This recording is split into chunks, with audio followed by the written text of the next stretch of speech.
कर्म के अनुसार तब था, अब नहीं है। चतुर बड़े मया शिष्ट है, गुण कर्म विभाग। हिंदू मुसलमान, हिंदुस्तान पाकिस्तान, उससे आगे कुछ है उसका? कर्म के आधार पर वो विद्वान हो सकता है, ब्राह्मण नहीं हो सकता।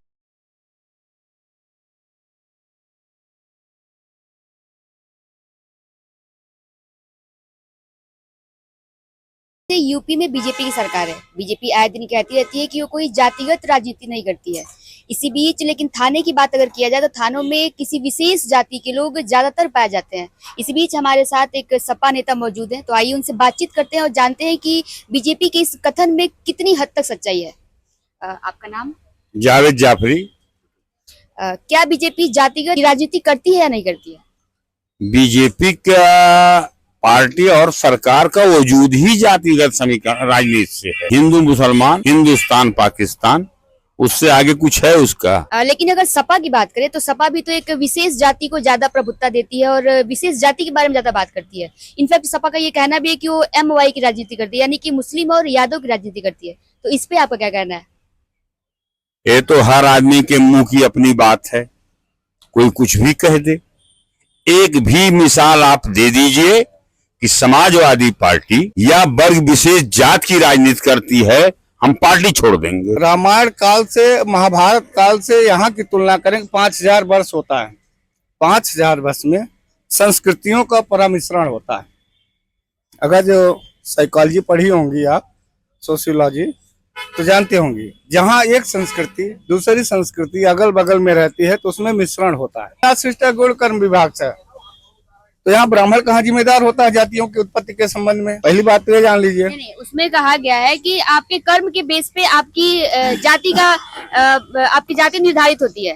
कर्म के अनुसार तब था, अब नहीं है। क्यों? क्या गीता इतने साल में बदल जाती है? अरे मैंने क्या कहा कि संस्कृतियां जब बनती हैं, संस्कृतियों के मिश्रण से ये बदलाव आता है। उनके कर्म भी बदलते हैं, उनकी संस्कृति भी बदलती है, रहन सहन भी बदलता है। क्या वही ब्राह्मण रहा जो वैदिक काल में ब्राह्मण रहा है? आज वो ब्राह्मण है? आपको दिख रहा है कहीं? अगर जो वो ब्राह्मण नहीं दिख रहा है तो क्या, जब वो ब्राह्मण दिखेगा ही नहीं तो उनकी संस्कृति के बारे में कैसे आप बात करेंगे? बताइए आप। लेकिन ब्राह्मण तो अपने आप को उन्हीं ब्राह्मणों से जोड़ते हैं, सर्वोपरि अपने आप को इसी बेस पे तो मानते होंगे। तो ये मान्यता हो गई ना। पहले वर्गवाद था समाजवाद में, अब वर्गवाद नहीं रह गया है, अब जातिवाद हो गया ना। जात के आधार पे अगर हम जैसे पराशर के वंशज हैं या भरद्वाज के वंशज हैं, तब हम उन्हीं की परंपरा लेके चले आ रहे हैं ना कि हम उनके वंशज हैं। उनके रक्त तो अलग नहीं हो सकता ना, ब्लड रिलेशन जो होता है वो अलग नहीं हो सकता। उनके गुण और कर्म कुछ तो कुछ न जरूर मिलते जुलते रहेंगे, तभी तो वो कह रहा है कि मैं ब्राह्मण हूँ। बताइए आप। और रह गई बात यह सर्वोपर, इसलिए माना ज्ञान था, तपस्या थी। ज्ञान तो होना ही था ना, क्योंकि आप जानते हैं कि लगभग 3000 सालों से ज्यादा तक एजुकेशन पे 100% रिजर्वेशन सिर्फ एक वर्ग का था, जो कि ब्राह्मण था। तो ज्ञान तो होना एक बहुत सरल सी बात है। और ये जो है घोषो, ये तमाम जो रही है महिलाएं, वो नहीं रही हैं, विद्वान नहीं है।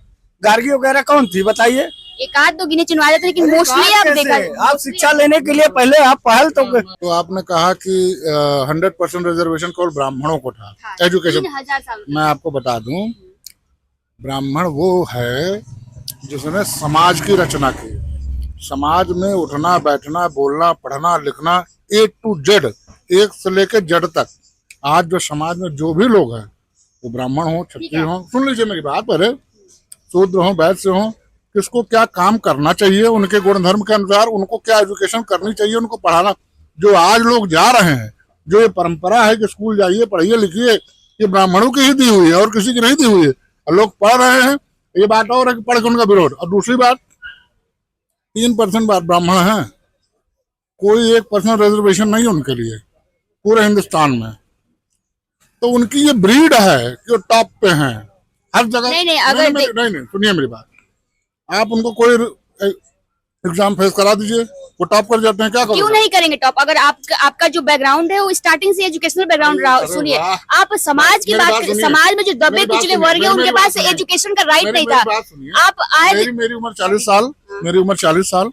उसके पहले मेरे पिताजी ने क्या पढ़ा उससे मुझे कोई मतलब नहीं ना। मैं 40 साल में जो पढ़ के आया वही तो जानूंगा मैं। आप साइंस पढ़िए ना, जेनेटिक की वजह से अगर आपके माता पिता अगर एजुकेटेड हैं तो आपके यही अंदर वो मैं जीन आपको- आता है, यही तो मैं समझाने ये की कोशिश कर पीढ़ियां रहा हूं। चलती रहती हैं। यही मैं बता रहा हूँ, ये जो जीन की बात है आपने कही, जो ब्रीड की बात कही, इसको दुनिया में कोई बदल नहीं सकता। और जो ब्राह्मणों का ब्रीड है वो रहेगा, अब वो हमेशा बुद्धिजीवी रहेंगे। जैसे यहूदी हैं दुनिया में, पूरी दुनिया में राज कर रहे हैं, चिल्लाते रहो सारी दुनिया वालों, लेकिन वो राज करेंगे। ऐसे ही ब्राह्मण ठीक है, अगर मानते हैं उनका ब्रीड था, लेकिन अभी जो मौजूदा जो दबे कुचले लोग हैं, एटलीस्ट उनका भी तो ब्रीड ऐसा होना चाहिए ना।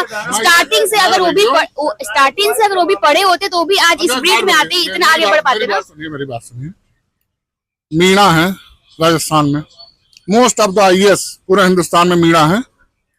दलित नहीं, दलित से भी नीचे शेड्यूल ट्राइब्ड हैं, लेकिन बैठा दीजिए किसी ब्राह्मण के साथ उनके बच्चे को, उनके लड़के को, जो 2 वंश से आईएएस हैं, उनके लड़के को कॉम्पिटिट कर जाए तो बताएं। जहां वो 130 नंबर पाते हैं, ब्राह्मण 190 नंबर पाके वो वोट सीट पाता है। अच्छा, आप रिजर्वेशन को किस नजरिए से देखते हैं? क्या रिजर्वेशन होना चाहिए या नहीं होना चाहिए? रिजर्वेशन होना चाहिए, लेकिन आर्थिक आधार पे होना चाहिए। अब जाति आधार एक बात पे बताइए, अगर आर्थिक आधार की आपने बात की, तो जो आर्थिक कार्ड बनता है, जो इनकम सर्टिफिकेट बनता है, आजकल बहुत चंद रुपए में आप अपना झूठा इनकम सर्टिफिकेट बनवा सकते हैं। इस बेस पे तो बहुत लोग अपनी इनकम को नीचे भी कर सकते हैं और ऊपर भी कर सकते हैं। तो इस पे क्या कहना है? करप्शन है, ये करप्शन के बारे में हम क्या कह सकते हैं। हमारा ये मानना है, करप्शन तो रहेगा, करप्शन है, तो ये कौन ठीक करेगा? सरकारी ठीक करेगी ना। तो कैसे ठीक करेगी? क्योंकि आपने बोला आप अपने विषय से विषयांतर हो रहे हैं। आप देखिए, आप क्या चाहते हैं, आप जानना चाहते हैं रिजर्वेशन के बारे में, और फिर आप सरकार को ठीक करने। देखिए, मैं सिर्फ बताना ये चाहता हूँ कि आर्थिक आधार पे लोगों को आरक्षण मिलना चाहिए। अब अगर नहीं मिल रहा है और जाति आधार पे लेकिन मिल रहा है, करप्शन तो खत्म नहीं होगा ना। किस बेस पे आप अगर आर्थिक आधार पे कर रहे हैं, लेकिन करप्शन तो रहेगा ना। सारी दुनिया में हमेशा रहा है और रहेगा, दुनिया में उसको कोई खत्म नहीं कर सकता। क्या मुद्दा क्या है, थोड़ा हमें बता दीजिए आप। जो जातिगत राजनीति जो चल रही है, हाँ, आप इसको अपने किस नजरिए से देखते हैं, ये बताइए। देखिए, हम आपको बता दें, जितने जातिवाद रहेगा उतने लोकतंत्र मजबूत रहेगा। समझ गए? जातिवाद से लोकतंत्र कैसे मजबूत होगा? हाँ, मजबूत होगा। हम आपको बता दें, पहले लोग जो है 47 के 89 के बीच में, एक बात बताइए, अगर एक देश में सारे गुट के लोग, सारे समुदाय और जाति के लोग एक साथ रहेंगे, तब एक लोकतंत्र मजबूत होगा, कि हर वर्ग के लोग अलग अलग रहेंगे तब एक देश मजबूत होगा? हाँ, अभी हम आपको बता दें, आप 47 के 89 के बीच में आप आंकड़ा उठा लीजिए कांग्रेस के जमाने में कि किस जाति के मुख्यमंत्री रहे। एक बार केवल रामनरेश यादव जी बने थे 77 में मुख्यमंत्री जनता पार्टी की सरकार में, तो एक नारा लागत रहा है कि गद्दी छोड़ो, अंबारी में भैंसी चराओ जाओ। ठीक है, मैं मानती हूँ। ठीक है, अगर एक पार्टी ने अगर जातिगत राजनीति की, तो क्या सारी पार्टियां उसी पद चिन्हों पे चलेंगी? क्या मतलब फिर अंतर क्या होगा दूसरी पार्टियों में और दूसरी पार्टियों में? अगर एक ही काम जो पिछली पार्टी ने किया वही अगली पार्टी भी करेगी तो? देखिए, हम आपको बता दें, 47 और 89 के दशक के बीच में सिर्फ एक बैकवर्ड समाज का मुख्यमंत्री श्री रामनरेश यादव बने थे। सीपी गुप्ता, हेमोदी नंदन भोगड़ा, श्रीपत मिश्रा, कमलापत त्रिपाठी, नारायण दत्त तिवारी, बील बहादुर सिंह। क्या इसके अलावा पहले ओबीसी और एससी माइनॉरिटी का कोई इस प्रदेश का मुख्यमंत्री और नेतृत्व करने लायक योग्य नहीं था? तो इसमें आप ये सोच लीजिए, आज जो बीपी मंडल कमीशन 1990 के बाद लागू हुई और 1990 के बाद बीपी मंडल कमीशन लागू हुई और जो कायदे से 95 में ग्राम सभा चुनाव में फॉलो की गई, तो इससे लोगों का, चाहे अनुसूचित जाति का हो, चाहे ओबीसी हो, चाहे किसी भी वर्ग का हो, पंच प्रधान, ब्लॉक प्रमुख, जिला पंचायत सदस्य। अच्छा, ठीक है, आप क्या मानते हैं जो मौजूदा सरकार है ये जातिगत राजनीति करती है या नहीं करती है?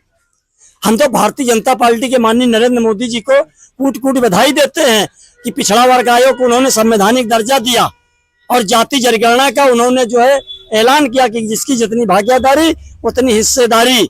आपको क्या लगता है कि क्या जो जातिगत जनगणना हो रही है कहीं ना कहीं एक वोट बैंक की राजनीति नहीं है?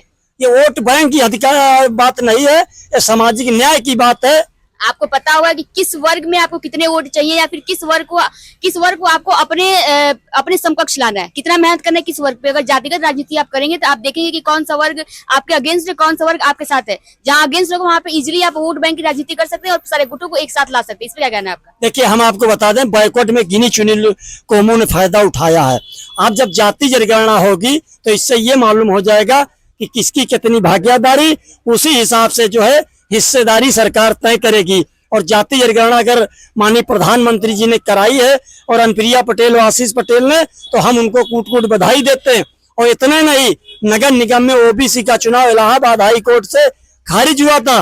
बाकी मोदी सरकार ने और अनुप्रिया पटेल ने, आशीष पटेल ने कहा था कि हम जनता का हक नहीं मरने देंगे, सुप्रीम कोर्ट तक हम इस कुंडियों को खटखटाएंगे। आजकल आप देखते हैं कि अगर किसी जगह पे अगर किसी एक विशेष जाति के लोग ज्यादातर है और दूसरे जाति के लोग कम है, तो वहाँ पे जो विशेष जाति है जो ज्यादातर है उसका हमेशा से हावी रहता है। ठीक, अगर जाति का जनगणना के बाद आपको पता रहेगा कि एक जगह पे कितनी जाति के लोग कितनी संख्या में है, तो यहाँ पे तो फिर एक तरह से पूरे समाज में एक तरह से कॉन्फ्लिक्ट फैल जाएगा। लोग प्रभुत्ववाद दिखाने लगेंगे एक दूसरे के ऊपर, जो जहाँ पे ज्यादा होगा, जो कम होगा कम को शोषित करेगा। ऐसा कुछ नहीं है।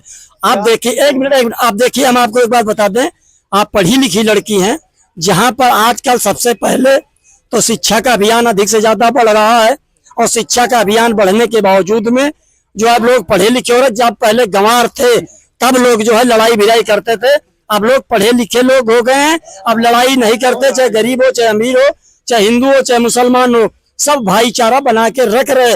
और फिर जिसके मतलब जो है दीने में मतलब जो है गड़बड़ी होगी तो कभी सही बात सोच ही नहीं सकती। हम तो कहते हैं जैसा हमारी बहन, ठीक है, आपने कहा कि भाईचारा लोग बना के रख रहे हैं, तो क्या ये जो इटावा कांड हुई भाईचारा का प्रतीक था, उदाहरण था ये? हम आपको बता दें, इटावा में जो यादव जी ने किया है वो बहुत बड़ा गलत काम किया है। कैसे किया है गलत काम, ये तो मैं जानना चाहती हूँ आपसे। हाँ, हम आपको बता दें, उनको जात नहीं छिपाना चाहिए था। दो बता रहे। ठीक है, मैं मानती हूँ जांच छिपाई गलती की, लेकिन क्या इसके बाद उनके ऊपर मूत्र विसर्जन किया जाएगा, इससे वो शुद्ध हो जाएंगे? क्या किसी का मूत्र इतना शुद्ध हो गया है कि उससे किसी का चरित्र साफ हो सकता है? ये बताइए आप। देखिए, सनातन धर्म में जो है गौमूत्र पवित्र माना गया। गौमूत्र नहीं, ब्राह्मणी का मूत्र, करेक्ट करिए आप।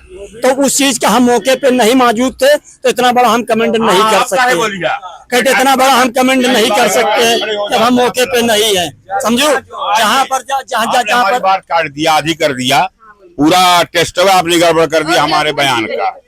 अब बीच में आप फिर जोड़ेंगे। तो अखिलेश यादव जी वर्ग विशेष जात के खिलाफ नहीं थे, वो जुल्म के खिलाफ। किसी के साथ जुल्म होगा, अखिलेश यादव जी उसके साथ खड़े होंगे, वो किसी को बुरा लगे। और अगर किसी ब्राह्मण समाज को उन्होंने कुछ कहा हो, उन्होंने कुछ कहा नहीं। उन्होंने कहा कि जो जुल्म होगा, जो जुल्म करने वालों को, ठीक है, कहीं ना कहीं उन्होंने किसी एक विशेष जाति का नाम नहीं, लेकिन आहत तो किया ना किसी एक विशेष जाति। नहीं, वो झूठे हो जाता, आहत हो जाए। किसी का नाम लेते, किसी जात का नाम लिए होते, वर्ग विशेष का नाम, जात का नाम लेने की जरूरत ही क्या? यहाँ पे जातिगत चीजें ही तो नाम लेने की जरूरत क्या है? जातिगत अगर बढ़ावा दे दिया जाए या सोच लिया जाए तो उसमें अखिलेश यादव की क्या गलती है? अखिलेश यादव वर्ग विहीन समाज की स्थापना करने निकले हैं। अखिलेश यादव, लेकिन आप पिछली चीजें देखें तो अखिलेश यादव एक विशेष वर्ग की सुनते हैं या फिर विशेष वर्ग की राजनीति करते हैं। ये आपका भ्रम है। कोई चला जाए, अखिलेश यादव जितनी नजदीकियां उसे बुला करके सबको सुनते हैं ना, और सबके लिए चिट्ठी लिखते हैं, सबके लिए फोन करते हैं ना, इस देश में दूसरा कोई नेता नहीं है जो अखिलेश यादव की नुमा करता है। ठीक है, जब अखिलेश यादव की सरकार रहती है तो आपने देखा होगा एक विशेष वर्ग जो कि यादव वर्ग है, इनके अंदर एक गुंडागर्दी टाइप बहुत सारी क्राइम चीजें होती है जो डरते ही नहीं लगता कि मेरी सरकार आ गई है, ऐसा चलता है। इस पे क्या कहना है आप? ऐसा है, पिछड़ा वर्ग अगर कुछ करता है तो उसे गुंडा कहा जाता है। तो यादव को अखिलेश यादव की सरकार में इसलिए बदनाम किया गया कि वो यादव वर्ग के मुख्यमंत्री थे, जबकि अखिलेश यादव के दिमाग में ऐसी कोई बात नहीं थी। और किसी यादव ने किसी को परेशान भी नहीं किया। अब किसी की पटदारी की झगड़ा होगी तो कोई यादव मुख्यमंत्री होके नहीं रोक पाएगा, कोई ब्राह्मण होके नहीं रोक पाएगा, कोई ठाकुर और मुसलमान होके नहीं रोक पाएगा। वो आपसी पटदारी की बात होगी। मगर उससे सरकार में और विशेष जात को महत्व देने का प्रचार किया जाए तो ये गलत है, और ऐसे प्रचारकों की भी हम निंदा करते हैं। अखिलेश यादव वर्ग विहीन समाज की स्थापना करने निकले हैं, देश की स्थिति के बहुत बड़े नेता हैं, इसलिए उनके ऊपर इस तरह का सोचना, आरोप लगाना निंदनीय है। उसकी जितना निंदा की जाए वो कम हो जाएगी, इसलिए अखिलेश के बारे में कभी ऐसा ना सोचिएगा। ठीक है, थैंक यू। जैसा कि आज लोगों से बात करके हमने देखा है कि ये जो जातिगत मुद्दे हैं ये खत्म नहीं होने वाले हैं। सबके अंदर एक जातिगत चीजें चल रही हैं और ये ना ही खत्म होगी। जो मौजूदा सरकार जो कहती रहती है कि हम जातिगत चीजों पे बात नहीं करते, हम जातिगत राजनीति नहीं करते हैं, लेकिन कहीं ना कहीं लोगों से बात करके ये लगा कि अभी भी जातिगत राजनीति समाज में जीवित है।